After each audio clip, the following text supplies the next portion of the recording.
Sejauh ini sudah 8 tahun Indonesia mepet-mepet Tiongkok. Ngobrol diri minta dikawin tapi malah dipacarin doang. Sampai harta orang tua sang gadis habis. Pasti cabut tuh Tiongkok setelah kegadisan sang gadis nggak gadis lagi. Digantung nggak dikawin-kawin. Sampai jadi jelek dan tidak menarik lagi. Kemudian harta orang tua gadis tadi ya habis. Dah bye-bye. Bener deh, kalau kita ilustrasikan, pejabat kita itu menggambarkan diri mereka itu gadis cantik. Padahal yang naksir bukan karena gadis itu bener cantik atau pintar, tapi karena orang tuanya tajir aja jadi pada ngelirik dan mendekati karena mau kekayaan orang tua si gadis. Jujur Li, sejauh ini Wakanda belum meniru apapun yang dilakukan Tiongkok. Misalnya menghukum mati koruptor, karena itu kunci sukses di dalam bangun ekonomi. Apa kelupaan ya niru? Lebih enak nurut sama Tiongkok aja kali ya. Cuannya banyak, kerjanya gampang. Hanya tanda tangan kebijakan doang yang mendukung proyek Tiongkok di provinsi-provinsi. Dah itu aja. Kemudian satu lagi, piara buzzer. Sesungguhnya kalau mau meniru untuk menjadi negara maju, maka kalau mau membangun Indonesia, ada banyak hal yang harus diselesaikan terlebih dahulu. Yang terwajib adalah koruptor dihukum mati. Kemudian penjahat apapun hilang hak politiknya jika dipenjara, dan narapidana setelah hukumannya hilang, hak politiknya selama 5 tahun tidak boleh ada lagi. Jangan malah jadi bupati, jadi wakil rakyat, kasusnya korupsi lagi. Dan ini zaman. Siapa yang ngelola hingga kayak gini ya?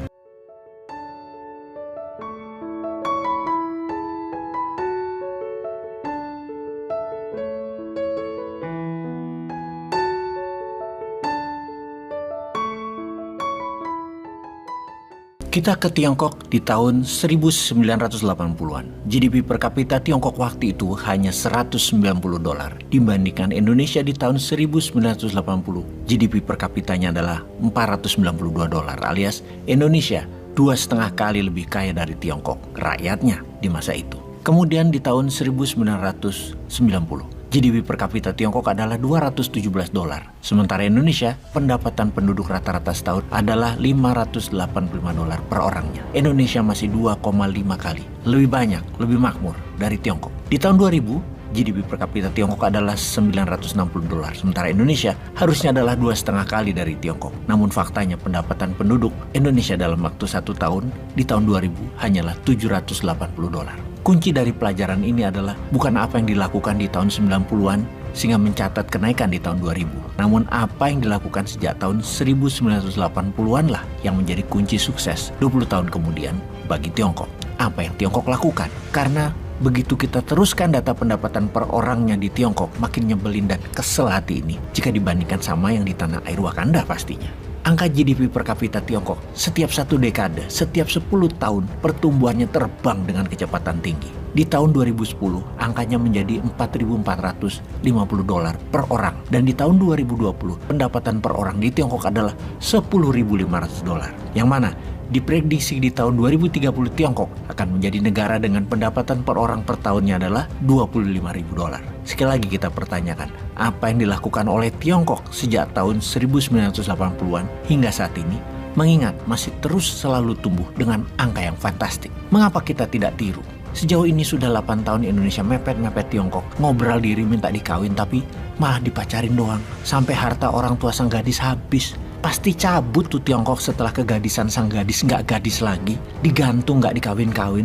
Sampai jadi jelek dan tidak menarik lagi. Kemudian harta orang tua gadis tadi ya habis. Dah bye-bye. Bener deh, kalau kita ilustrasikan, pejabat kita itu menggambarkan diri mereka itu gadis cantik. Padahal yang naksir bukan karena gadis itu bener cantik atau pintar, tapi karena orang tuanya tajir aja jadi pada ngelirik dan mendekati karena mau kekayaan orang tua si gadis. Jujur Li, sejauh ini Wakanda belum meniru apapun yang dilakukan Tiongkok. Misalnya menghukum mati koruptor, karena itu kunci sukses di dalam bangun ekonomi. Apa kelupaan ya niru? Lebih enak nurut sama Tiongkok aja kali ya. Cuannya banyak, kerjanya gampang. Hanya tanda tangan kebijakan doang yang mendukung proyek Tiongkok di provinsi-provinsi. Dah itu aja. Kemudian satu lagi, piara buzzer. Sesungguhnya kalau mau meniru untuk menjadi negara maju, maka kalau mau membangun Indonesia, ada banyak hal yang harus diselesaikan terlebih dahulu. Yang terwajib adalah koruptor dihukum mati. Kemudian penjahat apapun hilang hak politiknya jika dipenjara, dan narapidana setelah hukumannya hilang, hak politiknya selama 5 tahun tidak boleh ada lagi. Jangan malah jadi bupati, jadi wakil rakyat, kasusnya korupsi lagi. Dan ini zaman. Siapa yang ngelola hingga kayak gini ya? Lalu kita gali Tiongkok lebih dalam lagi. Apakah Tiongkok membangun negaranya pakai surplus perdagangan cadangan devisanya? Apa pakai FDI, Foreign Direct Investment seperti yang kita lakukan? Atau pakai apa? Tiongkok membangun negaranya pakai surplus perdagangan cadangan devisanya, maka jawabannya adalah tidak. Karena waktu mereka memulai membangun di tahun 80-an di awalnya, di masa Deng Xiaoping, mereka tidak punya uang sama sekali dan tidak ngutang tapinya. Karena sungguh, siapa yang mau ngutangin Tiongkok waktu itu? Kalau pertanyaannya, apakah pakai FDI, Foreign Direct Investment atau investasi asing? Ya nggak juga. Siapa yang mau invest di negara komunis otoriter di tahun 80-an itu? Ini kuncinya yang harus kita pelajari. Lalu pakai apa? Kita tambahin biar nambah penak palamu. Bagaimana Korea Utara bisa hidup tanpa IMF, tanpa World Bank, dan bisa memproduksi senjata nuklir? Nah, bingung kan? Kita lanjut.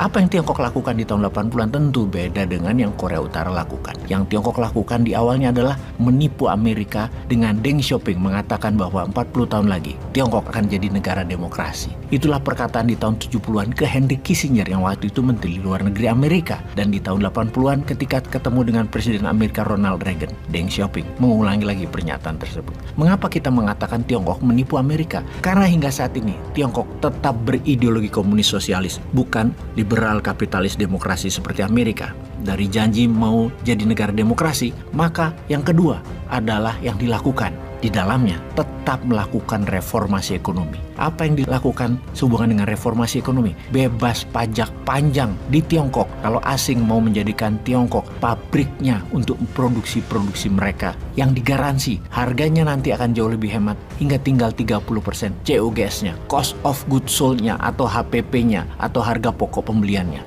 Modal usaha, capex, capital expenditure, investasi turun tinggal 30%. Siapa yang nolak? Itulah awal tahun 80-an, kawasan ekonomi khusus dibangun di 4 wilayah di Tiongkok. Apalagi reformasi ekonomi yang dilakukan oleh Deng Xiaoping, mempermudah izin, hanya 1 minggu selesai dan bisa bangun pabrik di kawasan industri, kawasan ekonomi khusus yang tanahnya tidak perlu beli, langsung jadi aset perusahaan karena bagian dari setoran BUMN Tiongkok di perusahaan asing tadi.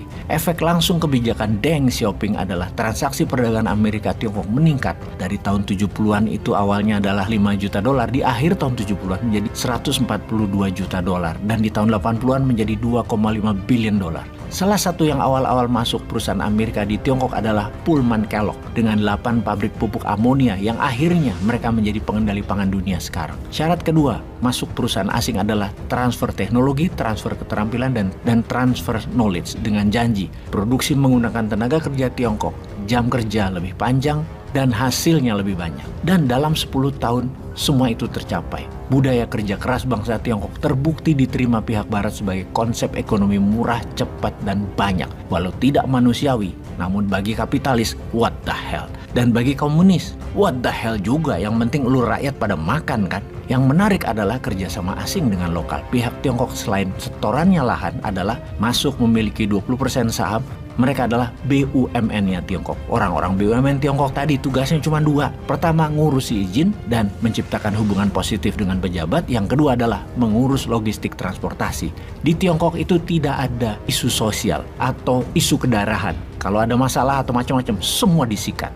Di tahun 1980-an dan 1990-an ada 300 perusahaan Amerika masuk ke Tiongkok dengan Coca-Cola dan General Motors masuk paling besar di awal-awalnya tersebut. Total investasi mencapai 10 billion dolar yang mana saat ini telah menjadi lebih dari 4.500 perusahaan Amerika dan pihak barat termasuk Korea Selatan dan Jepang di Tiongkok dengan nilai kapitalisasi pasar senilai 3 triliun dolar. Bisa Indonesia tiru nggak kira-kira? Sudah 10 tahun kok nggak mulai-mulai niru sih, malah korupsi hukumannya dikurangi. Piye Jal?